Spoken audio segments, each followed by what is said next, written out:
Grass, ass, or cash, no one rides for free. This is a short story from my book Off the Chain, written by Euftis Emery, narrated by Euftis Emery.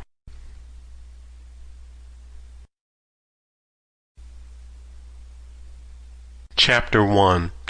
I had just finished making my early morning rounds in the computer center, and I was headed back to my office when one of my clients asked me for some assistance with the program that she was developing.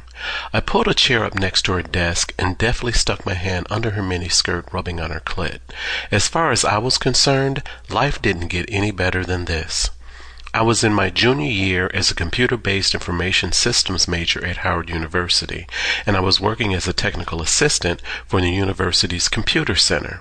I worked there between class breaks and made up the majority of my hours on the graveyard shift between midnight and 7 a.m. I loved my job because it enabled me to get my hustle on, a hustle that made me more money than I made as a TA and also had the side benefit of providing me with various sexual favors.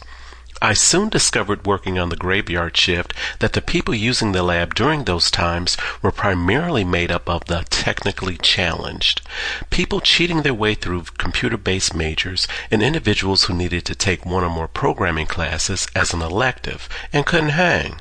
These people would barter, pay, and fuck the TA such as myself to do their programs for them. Those of you reading this story that know me are probably shocked and appalled right now. Euftis, you're probably saying to yourself, I can't believe you took advantage of the desperate. I sure as hell did. Any other questions?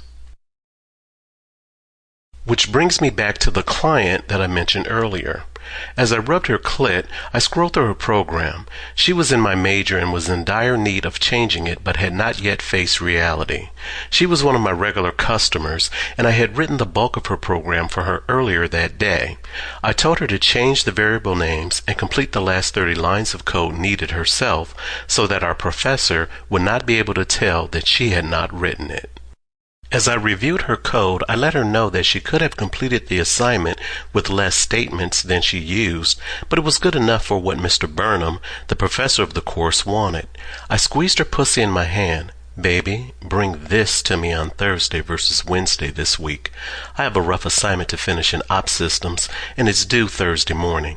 I'll probably be here all night on Wednesday, I whispered to her. No problem, Euftis. Same time? She whispered back. Yeah, same time, baby. I got up with no one the wiser, or so I thought, and Sample complete. Ready to continue?